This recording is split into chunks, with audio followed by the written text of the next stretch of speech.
দেখো দেখো দেখো এবার, এতদিন তো বলেছি, তোমরা বাপ ছেলে কেউ কানে নাওনি আমার কথা। এবারে দেখলে তো, ছি ছি ছি।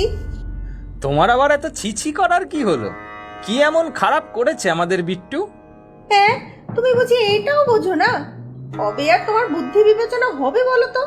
লজ্জা আমি আমার মুখ দেখাতে পাচ্ছি না। সে তোমার মুখ তুমি বোঝো, আমি তো দেখছি আমাদের বিট্টু ভালোই রেজাল্ট করেছে, কত সুন্দর পাশ করে গিয়েছে।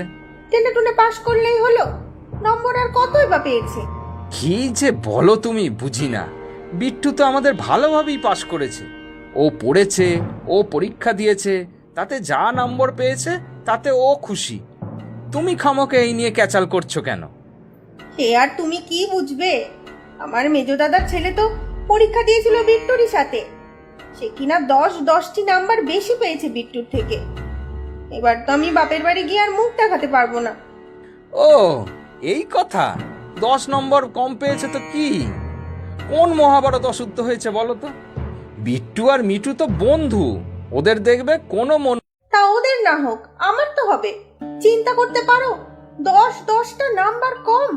স্কুলের টেস্ট পরীক্ষায় তো আমার বিট্টু 5 নম্বর বেশি পেয়েছিল মিঠুর থেকে।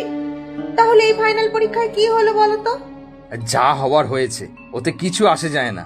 জীবনের কত শত পরীক্ষা, তাতে একটা দুটো পরীক্ষায় ফল খারাপ হলে কিছু হয় না। হয় হয়, সেটা তুমি বুঝবে না। বৌদি এবার দেখবে আমাকে কত লেকচার দেবে। তা তুমিই বা কম কিসে ছিলে? মিঠু 5 নম্বর কম পেয়েছিল বলে কম তো কথা শোনাওনি তোমার বৌদিকে, এবার তুমি শুনবে। হা হা হা। তুমি হাসছো? কোথায় আমার বুক ফেটে যাচ্ছে। ইস, কি যে করলো বিট্টুটা! 10টা নাম্বার কম। বলিহারি যাই তোমাকে, কোথায় ছেলে পাশ করেছে, সবাইকে মিষ্টি খাওয়াবে, না তা হাউতাস করতে বসেছে। মিষ্টি খাওয়াবো না ছাই, আজ ঘরে রান্না বান্না বন্ধ, উপোস করে থাকো সবাই। হ্যাঁ, বলো কি গো? উপোস করব মানে? বাংলা কথা বোঝো না নাকি? তোমার জন্য ছেলেটা আমার উচ্ছন্নে গেল। উফ, এতদিন পরে পরীক্ষার ঝামেলাটা মিটলো বল। হ্যাঁ রে, পড়াশুনোর চাপ তো ছিলই, কিন্তু তার থেকেও বেশি চাপ ছিল বাড়ির লোকের। মা তো রোজ 10 বার করে জিজ্ঞাসা করতো ভালো রেজাল্ট করতে পারবো কিনা। হ্যাঁ, ঠিক বলেছিস, পিসি তো খুব বকতো তোকে। সে তো এখনো বকেই যাচ্ছে মা, রেজাল্ট নাকি তেমন ভালো হয়নি। আর কি ভালো হবে বলতো? সেই তো, তুই আর আমি তো প্রায় একই নম্বর পেয়েছি। হ্যাঁ সেই তো, শুধু একটা অঙ্ক ভুল করে ফেলেছিলাম, তাই অঙ্কে একটু কম। ছাড় ওসব কথা। আমার মা কিন্তু খুব খুশি, অন্যবার নাম্বার নিয়ে কত কিছু বলে, এবারে তো দেখলাম আহ্লাদে আটখানা। আমাকে তো মামি জোর করে কতগুলো রসগোল্লা খাওয়ালো। এই যা, পেট তো পুরো ভরে আছে, বাড়িতে গিয়ে ভাত খেতে পারবো না, মা আবার সেই নিয়ে বকবে। আমিও তো কতগুলো মিষ্টি খেলাম, দুপুরে কিছু খাবো না আর।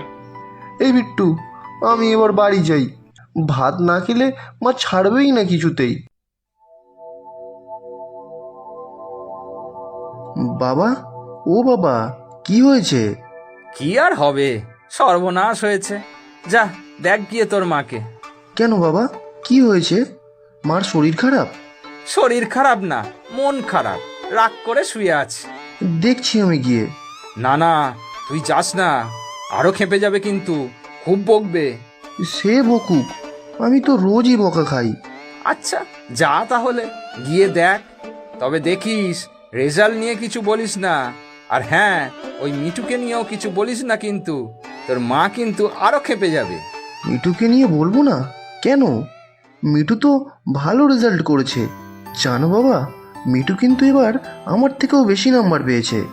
হ্যাঁ সেটা তো জানি, আর সেইটাই তো সব গন্ডগোলের কারণ। মামা বাড়িতে কিন্তু সবাই খুব খুশি, মামা মামি সবাই। হ্যাঁ, তুই গিয়েছিলি মামা বাড়ি? হ্যাঁ তো, আমি এতক্ষণ মামা বাড়িতেই ছিলাম। মামি জোর করে কতগুলো মিষ্টি খাইয়ে দিল, এখন পেট পুরো ঠাসা। হ্যাঁ, তুই খেয়ে এসেছিস? হ্যাঁ বাবা জানি, বাড়িতে এখন না খেলে মা আবার রাগ করবে, তাই জোর করে একটু খাবো তাহলে। ইস, তাহলে আমার কি হবে রে বিট্টু, তোর মা তো রান্নাই করেনি আজকে। যা, তাহলে কি হবে? মাও তো নিশ্চয়ই খায়নি কিছু আজ।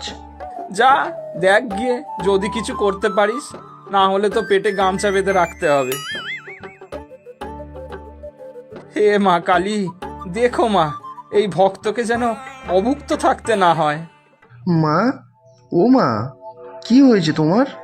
তোর ছাই জ্বালাস না তো, কুলাঙ্গার ছেলে আমার মুখে চুনকালি